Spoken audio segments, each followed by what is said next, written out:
Number one, obviously, is always making sure that sound design is intentional, and it's always there for a reason, and it's always adding something specific.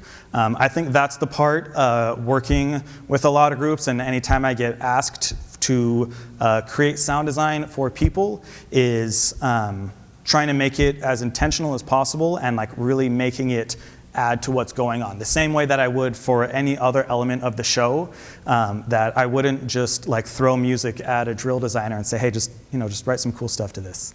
It's like, well, what do you want? Like, it needs to be more specific than that. It can't just be like, just write some drill, do the stuff. Yeah, it's like same thing with battery music. It's just like throwing it at your battery arranger, and it's like, yeah, just write some stuff that sounds really cool.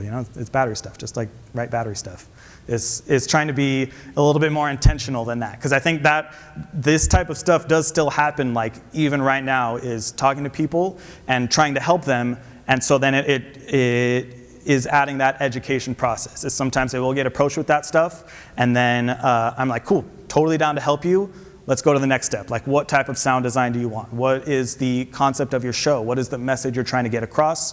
What do you want to say sonically and musically? Are you trying to say dark stuff? Are you trying to say modern stuff? Are you trying to say electronic stuff? Like, what do you want to be saying with this sound design so that I can help you make it as good as possible for the whole package, and not just about throwing in whatever I have in my sample libraries on my computer? Is how can I be a little bit more intentional than just adding cool sounds?